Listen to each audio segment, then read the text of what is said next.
Bonjour Monsieur Yep. Bonjour. Vous allez bien? Ça va? Vous avez bien dormi?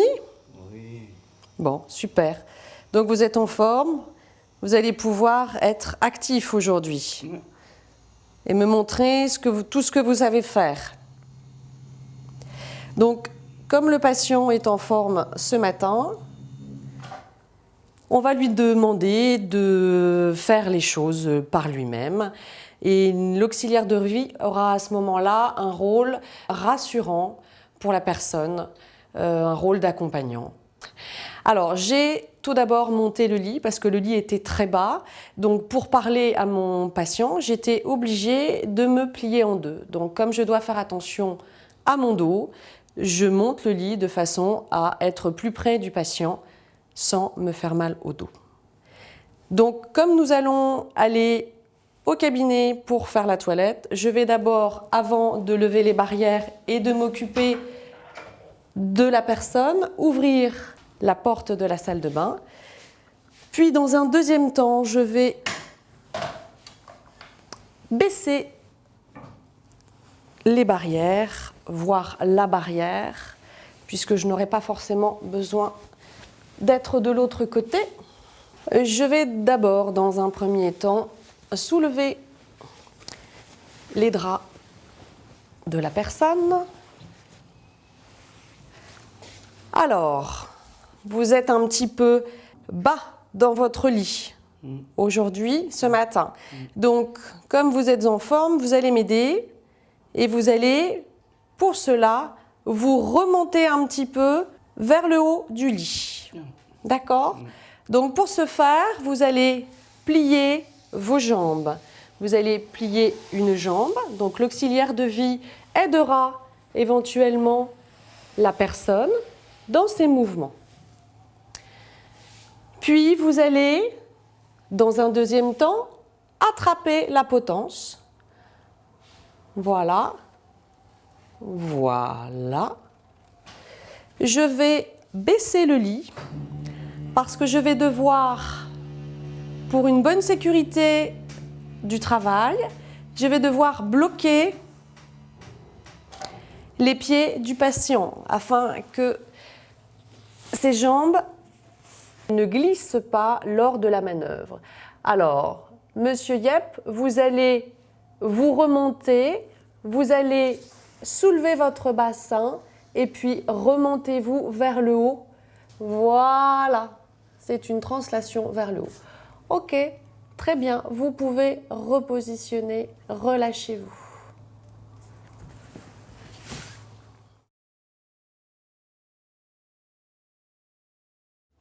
Une fois que la personne est positionnée sur le côté, nous allons l'aider à se mettre assise. Donc, vous allez, Monsieur Yep, plier vos jambes. Vous allez mettre votre bras gauche en l'air. Voilà. Vous allez positionner votre main droite sur le lit, ici. D'accord? Et à mon signal, à 3, on va basculer ensemble de façon à ce que vos jambes sortent, fassent effet balancier pour que vous puissiez venir vous asseoir. Pour ce faire, je vais dégager la potence afin que la personne ne se fasse pas mal. Je me positionne en fente avant. J'ai toujours un dos droit, des abdominaux serrés. Je vais positionner une main sous la tête du patient et une main au niveau de ses genoux. Et à 3, je vais vous demander de faire un effort, de sortir les jambes du lit et de pousser ici avec votre main. Je ne serai qu'une aide. 1, 2, 3, sortez vos jambes, poussez avec votre main et venez vous asseoir. Donc je reste près du patient. Comme le lit est élevé, je préfère garder une main en contact avec lui. Ça va, Monsieur Yep? Très bien.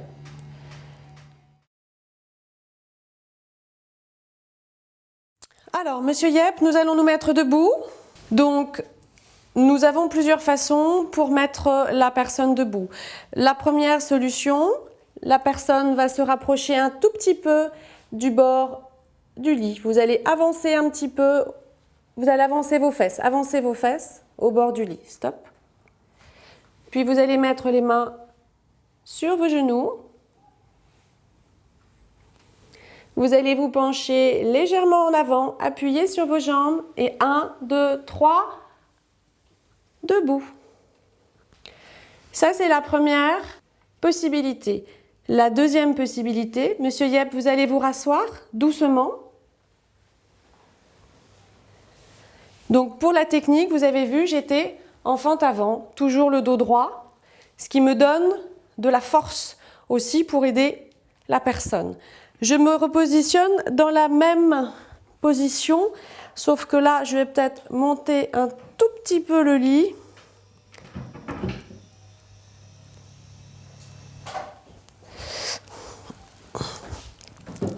Alors, si les choses sont difficiles, vous allez me donner vos mains et vous allez croiser vos mains derrière mon cou.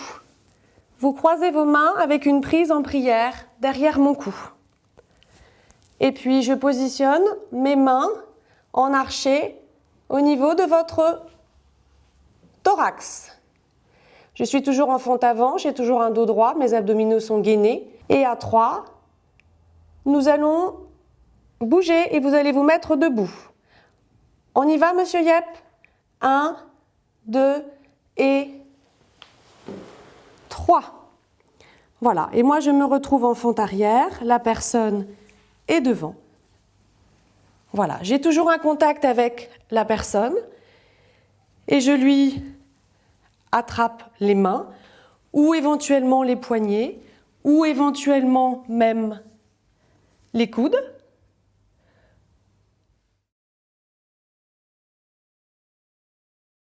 Dans le cas d'un actif aidé, je vais vous montrer le transfert d'une position assise à une autre position assise.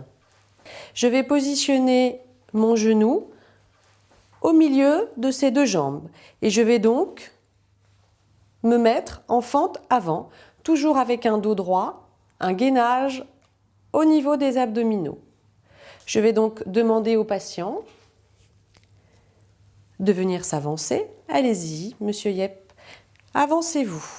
Vous allez essayer de vous sortir un petit peu les fesses du fauteuil, parce que le fauteuil est un petit peu bas et profond, alors que la chaise est un petit peu plus haute. Il va falloir que vous veniez vous mettre un petit peu plus sur le bord du fauteuil. Venez avancer vos fesses. Voilà, encore un petit peu. Voilà, très bien.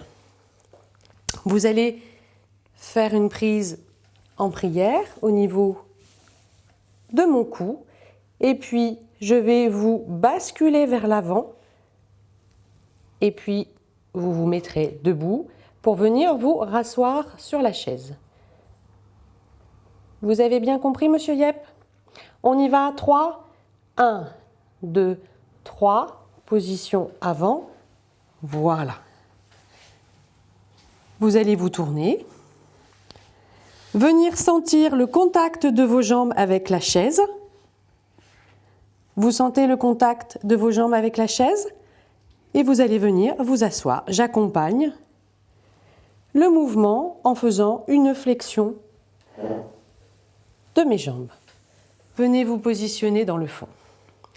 Venez positionner votre dos. Voilà. Il se peut que quand vous arrivez chez votre patient, la personne soit tombée et se retrouve ainsi au sol dans cette position. Alors, dans un premier temps, on va venir au contact de la personne. Monsieur Yep, ça va? Vous êtes tombé? Ça fait longtemps que vous êtes là? Oui? Bon.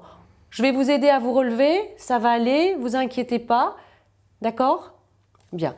Donc, on va solliciter donc la participation de la personne parce que là, nous sommes dans un cas d'actif ou d'actif aider. Et nous allons positionner la personne sur le côté. Alors, on va mettre le bras ici, mettre le bras. Voilà, vous allez venir croiser votre jambe ici au-dessus de l'autre. Et vous allez venir vous tourner. De cette position-là, vous allez passer sur le ventre.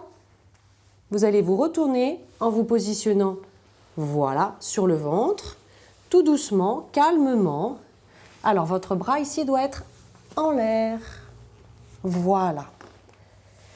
Puis, vous allez vous mettre à quatre pattes, Monsieur Yep. Vous allez pousser sur vos genoux, vous allez pousser sur vos bras. Voilà, tout va bien?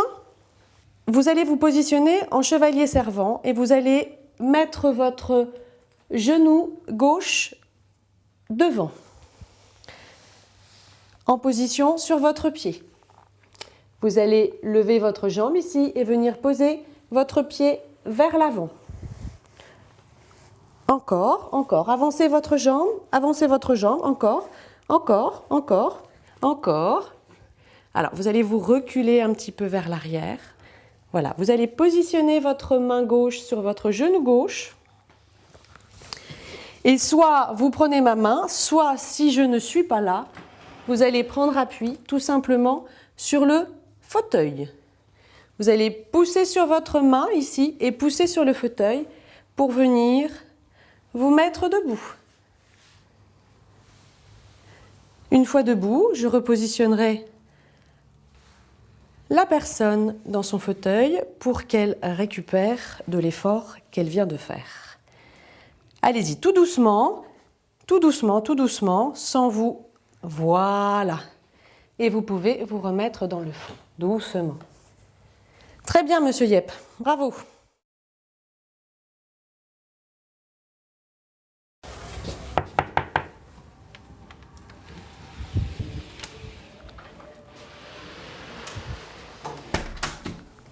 Bonjour, Monsieur Yep. Bonjour. Vous allez bien? Ça va pas? C'est Caroline, l'auxiliaire de vie. Vous me reconnaissez? Bon, alors vous n'êtes pas en forme ce matin. Donc quand la personne n'est pas en forme, à ce moment-là, nous effectuerons une toilette au lit. Je vais donc dans un premier temps monter le lit de façon à ce qu'il soit à ma hauteur. Bien, donc je vais soulever les couvertures pour pouvoir apprécier la bonne position du patient. Je vais donc baisser dans un premier temps cette barrière pour réaligner le patient au milieu du lit. J'utilise là la technique de la fente à vent. La technique se passe en 3 temps. La première va être la prise en repose-tête où je vais décaler légèrement le patient vers moi. Puis, dans un deuxième temps, je vais me diriger vers les jambes où je vais effectuer une prise en cuillère également et je vais réaligner les jambes. Je suis à ce moment-là en fente médiane parce que j'avais besoin d'être plus près du lit pour ne pas me faire mal au dos étant donné que les jambes étaient beaucoup plus loin que la tête. Le troisième temps de la technique va être le temps où je vais ramener au milieu du lit le bassin. Pour faire cette technique, je vais baisser le lit et positionner un genou sur le lit de façon à être beaucoup plus près étant donné le poids de la personne à cet endroit-là. Je vais positionner donc un genou sur le lit, je vais venir attraper le bassin de la personne et ramener. Je vais ramener votre bassin, Monsieur Yep, vers moi, d'accord? Voilà. Les 3 temps de la technique sont effectués. Le patient est alors dans un bon alignement au milieu du lit.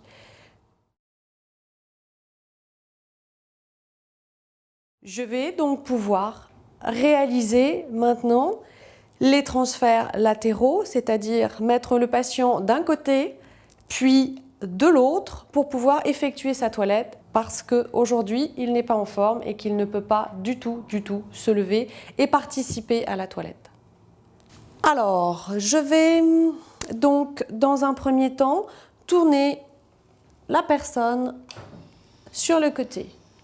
Pour ceci, je monte le lit de façon à être à une bonne hauteur pour mon dos.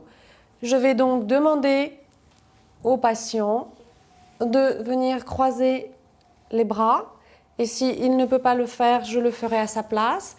Puis, dans un déplacement de fente médiane, je vais venir amener la jambe de la personne sur l'autre jambe avec une prise en cuillère et je vais positionner une main sur le bassin, puis positionner une main sur l'épaule et à 3, je vais retourner le patient. Je suis en fente médiane, mon bassin est collé sur le lit et je m'aide de la force de mes jambes et de la force de mon bassin sur le lit et à 3, avec une grande respiration, une grande expiration, je vais retourner le patient. 1, 2 et 3. Voilà, le patient est maintenant tourné sur le côté. Pour des raisons de sécurité, je vais sécuriser le patient en y mettant la barrière de sécurité. Puis je vais tout simplement lui demander de venir s'accrocher à la barrière. Je vais légèrement plier ses jambes pour qu'il ait un tout petit peu plus de stabilité, de façon à ce qu'il ne roule pas de nouveau sur le dos. Puis, je vais effectuer la toilette. Une fois que la toilette sera réalisée de ce côté-là, je repositionnerai le patient sur le dos. Je vais baisser la barrière de sécurité.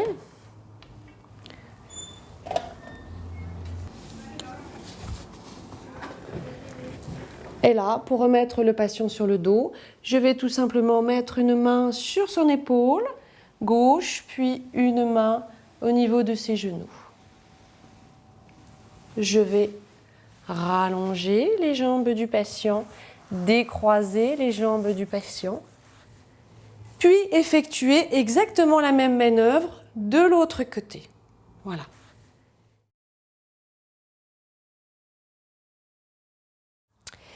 Après avoir effectué la toilette de la personne,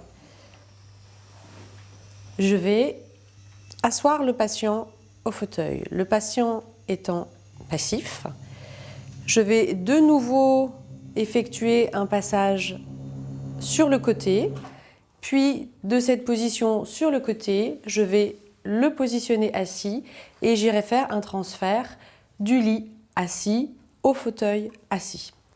Alors, le patient est dans sa position d'alignement, je vais de nouveau recroiser les bras de la personne, prise en cuillère pour positionner le membre inférieur au-dessus de l'autre.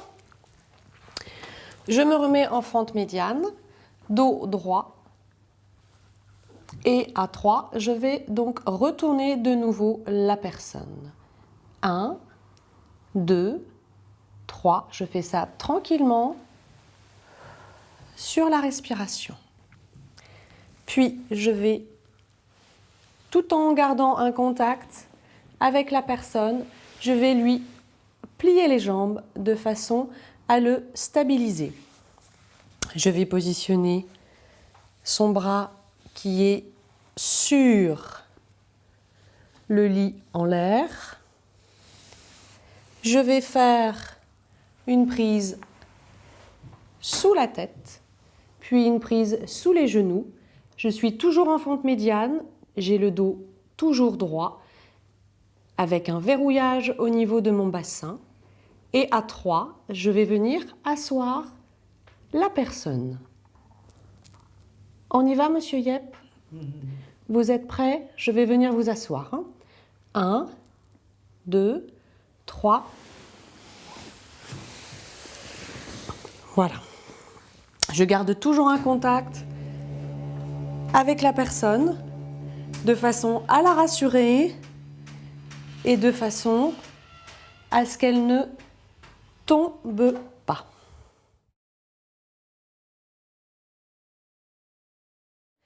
Ayant eu d'autres activités entre deux à faire, je reviens voir la personne et me rends compte que cette personne n'est pas positionnée correctement dans le sens où elle est en train de glisser de la chaise. Donc je vais utiliser la technique du rehaussement pour venir repositionner la personne correctement dans le fond de la chaise. Pour ceci, donc je vais demander à la personne de venir croiser les bras. Je vais me positionner à l'arrière et je vais le pencher en avant. Je suis en fente avant. J'ai toujours un dos droit, le ventre gainé. Et je vais venir positionner mes mains au niveau de son thorax. À 3, je vais repositionner dans le fond du fauteuil. On y va, monsieur Yep? 1, 2, 3. Voilà. Très bien, bravo.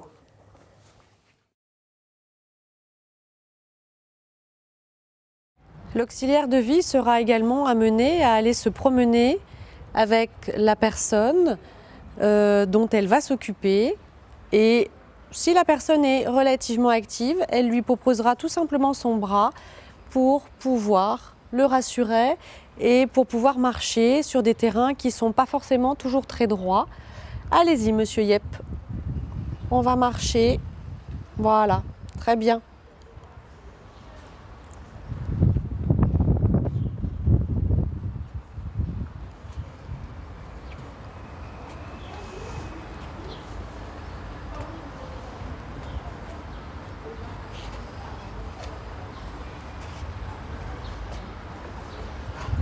Ça va? Vous allez bien? Oui.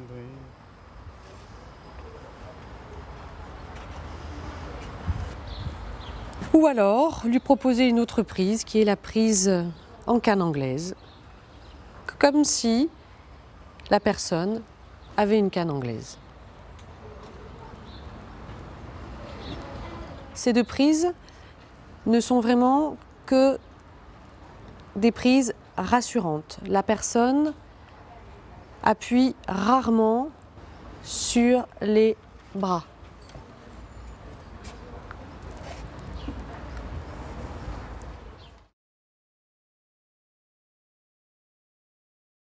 Après la toilette, la personne risque d'être éventuellement un peu plus fatiguée. Donc je proposerais de faire le retour jusqu'au fauteuil avec une aide. Et cette fois, on pourra utiliser le déambulateur. Le déambulateur étant préparé, je vais me tourner vers la personne pour l'aider à venir se mettre debout.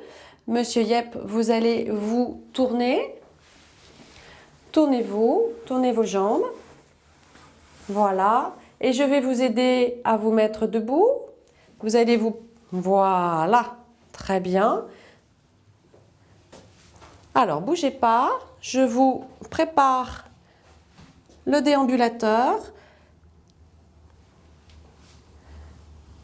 Voilà. Alors, voilà. Faites un bord un pas pour être bien au centre de votre déambulateur. Voilà. Et puis, on y va. On va soulever le déambulateur. Parce que là, il y a une petite marche. Voilà. Vous allez faire un pas. Puis, avancez de nouveau avec votre déambulateur. Voilà. Encore. Voilà. Vous faites un pas et vous ramenez l'autre. Pas plus, sinon vous allez vous déséquilibrer. Voilà. Encore. Pas plus d'un pas. Voilà, on respire calmement. Tout va bien, monsieur Yep?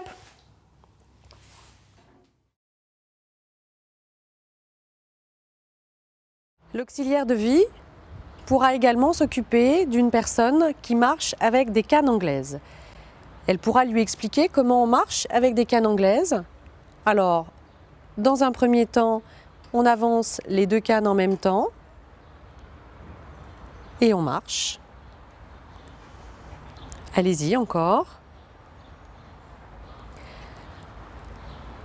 Un petit peu comme la technique du déambulateur. La marche avec les cannes anglaises demande un petit peu plus d'autonomie que le déambulateur. Il faut quand même garder un certain équilibre pour pouvoir marcher avec des cannes. L'autre technique avec les cannes anglaises sera la marche croisée, c'est-à-dire que vous allez avancer une canne en même temps que le pied opposé à la canne. Voilà, très bien.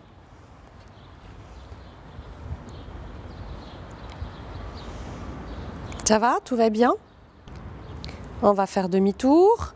J'ai toujours un contact avec la personne de façon à la sécuriser, même si celle-ci est active.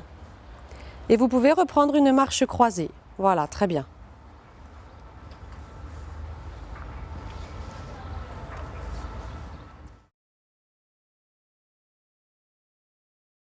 Alors l'auxiliaire de vie doit toujours prévenir la personne dont elle s'occupe des choses qu'elle va effectuer.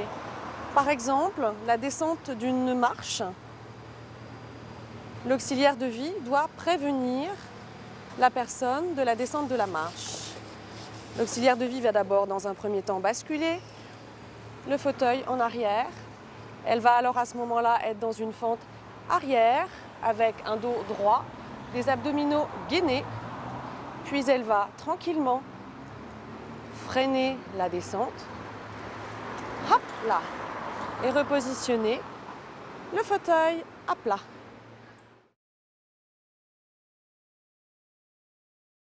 Devant un plan incliné, je vais tout d'abord positionner le fauteuil en arrière et je me trouve en fente arrière avec un dos droit, des abdominaux gainés. Je vais ensuite marcher tranquillement, calmement, tout en freinant mon mouvement. Je fais toujours attention à mon dos, à mes abdominaux, à ma respiration.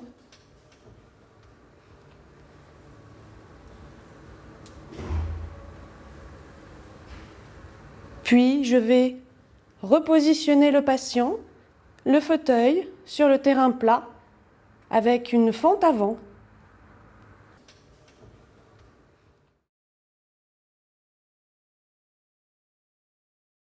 Quand la charge est moins lourde et que l'auxiliaire de vie n'a pas besoin de ses 2 mains pour porter, elle pourra utiliser la technique du balancier qui se déroule comme ceci.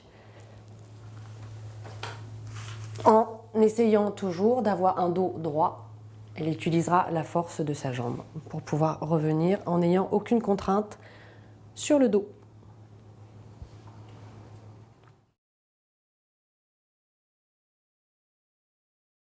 L'auxiliaire de vie aura également des tâches ménagères à effectuer chez la personne chez qui elle va aller. Pour cela, je vais vous montrer comment on porte une charge lourde qui est située au sol et pour la mettre à hauteur d'homme.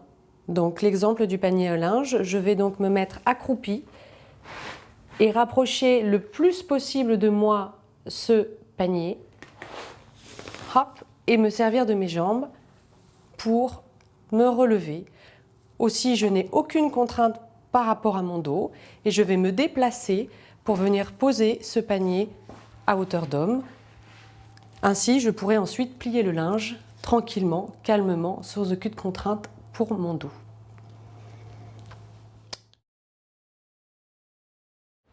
L'auxiliaire de vie devra avoir une bonne hygiène de vie. Elle devra faire attention à sa condition physique, à son sommeil, à son alimentation. Et en plus, elle devra faire très attention à son dos, car c'est souvent le point faible quand on porte des charges lourdes, quand on aide quelqu'un à se relever et à s'asseoir.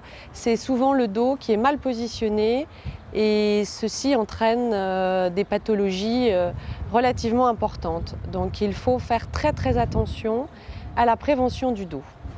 Je vais pour cela vous montrer quelques exercices importants de façon à réduire au maximum les risques musculo-squelettiques que l'auxiliaire de vie pourrait éventuellement se faire lors de manipulations qui seraient mal faites. Je vais me mettre sur le dos de façon à vous montrer un exercice. L'exercice a pour but de sentir la position du bassin. Donc dans un premier temps, je vais soulever le bassin en faisant un pont, puis repositionner mon bassin sur le sol. Je vais effectuer cet exercice plusieurs fois de suite en ajoutant la respiration. Chaque exercice doit être fait en toute conscience, avec une respiration adaptée au rythme du mouvement. Mouvement lent, respiration lente. J'inspire, je souffle. J'inspire, je souffle. J'inspire, je souffle. Pour être sûr d'obtenir la bonne position au niveau du bassin, il faut sentir l'écrasement du dos, l'écrasement du bas du dos, l'écrasement du bassin sur le sol. Celui-ci permet d'avoir un alignement entre le pubis et le nombril. Si le dos est creusé, il n'y a plus d'alignement. Si le dos est trop rond, il n'y a plus d'alignement non plus. Il faut que la personne, l'auxiliaire de vie, sente bien cet alignement. Cet alignement sera celui que l'auxiliaire de vie devra avoir pendant tous ses efforts au niveau de son travail. Cette posture permet d'avoir une bonne position au niveau du dos et une bonne contraction des abdominaux. Cette posture n'est possible que justement si les abdominaux sont contractés et le dos légèrement poussé vers l'arrière. Une fois que l'auxiliaire de vie a bien mémorisé cette technique, cette position du bassin, elle pourra essayer de la refaire en position assise, puis en position debout.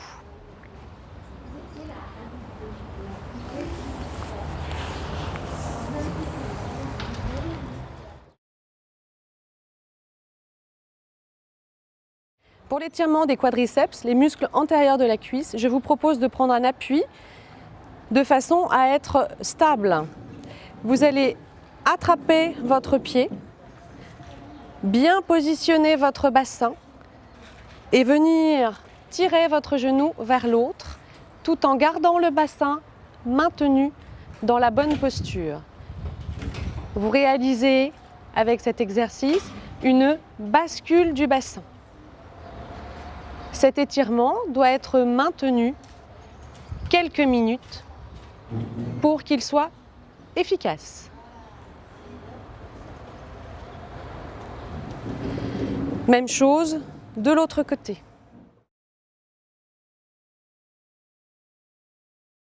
Dans son travail, l'auxiliaire de vie devra toujours se positionner correctement et ceci sera réalisable grâce à la flexion de ses jambes.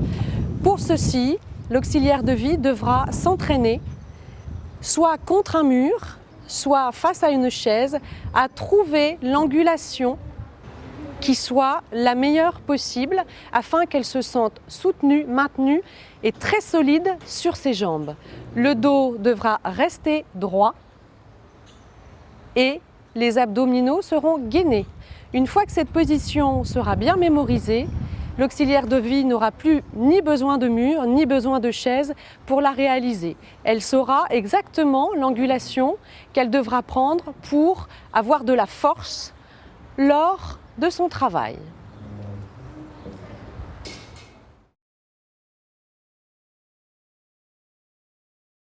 Nous n'oublierons pas non plus les muscles postérieurs des membres inférieurs qui ont également leur importance pour une bonne protection au niveau du rachis lombaire. Pour ce faire, la personne va prendre une bonne stabilité au sol et puis tout doucement sur la respiration, elle va se laisser descendre par le poids de son corps, puis avec la respiration et le poids de son corps, elle va descendre, descendre, descendre tranquillement de façon à obtenir un étirement de toute la chaîne postérieure.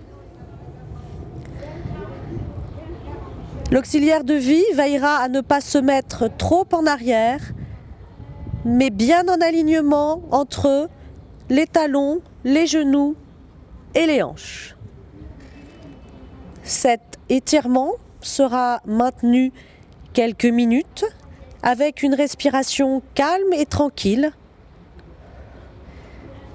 Puis, pour se relever de cette position, elle fléchira ses jambes, elle déroulera le dos en commençant par le bas du dos,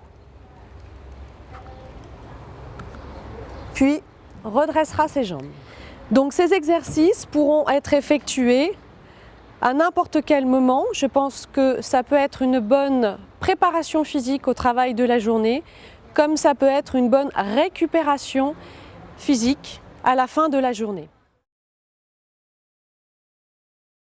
Je vais vous montrer d'autres exercices pour les étirements du dos. Pour cela, je vais me positionner à 4 pattes. Au niveau du dos, on pourra effectuer l'exercice du dos du chat qui consiste à inspirer, faire un dos droit, souffler, faire un dos rond. Et ceci sur plusieurs cycles respiratoires.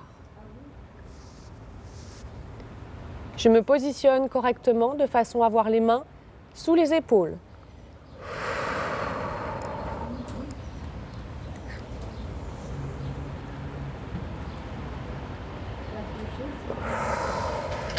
La tête suit le mouvement. Puis, je vais plonger les mains vers l'avant. Garder la tête dans le prolongement du corps pour étirer correctement le haut de mon dos.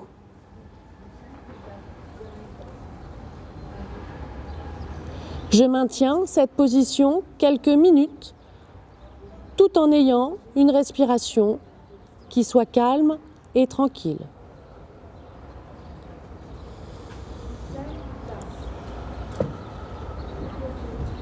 Et je reviens tranquillement, correctement. Je passe sur le côté pour venir me rasseoir.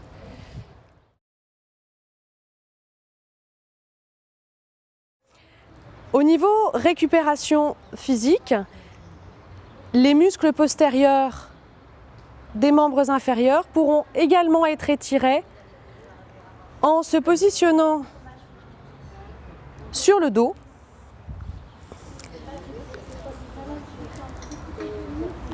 les pieds posés contre un mur et le reste du corps relâché. Il ne faut pas oublier que lorsqu'on travaille quelque part, le reste du corps doit être relâché et détendu. Il ne doit pas y avoir de crispation particulière dans les autres zones du corps.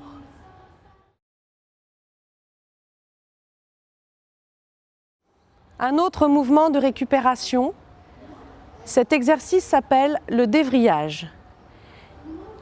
La personne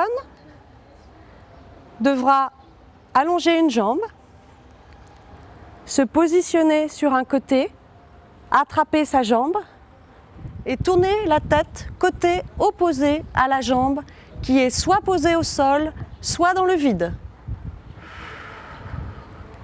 Elle maintiendra cette position quelques minutes pour permettre à son corps de récupérer après sa journée de travail. Puis, elle se repositionnera en venant poser son pied, soulever le bassin et le remettre en position correcte sur le sol.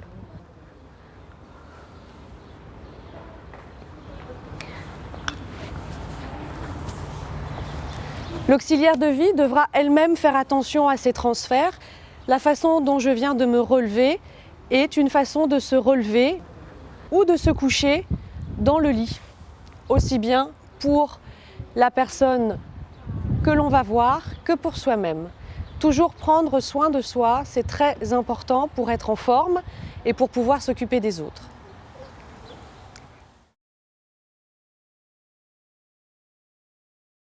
Les exercices de prévention de dos pourront être faits le matin, le soir, le matin et le soir, voire même dans la journée si l'auxiliaire de vie a une pause pour permettre à son dos, à ses jambes, à son corps en règle générale de récupérer. Alors, deuxième technique, l'auxiliaire de vie est assis en tailleur et même chose, elle va essayer de sentir ce mouvement du bassin. Et elle va rouler son bassin d'avant en arrière. Une fois que la bonne position sera acquise, que le dos sera droit, elle maintiendra cette position quelques minutes avec une respiration calme, tranquille, comme si un fil la tirait vers le plafond.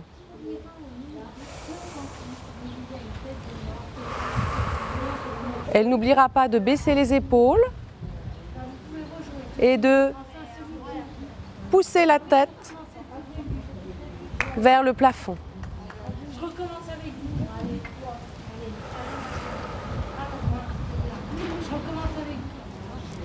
Quand la posture est maintenue quelques minutes sur différents cycles respiratoires, l'auxiliaire de vie pourra relâcher et se remettre en position assise.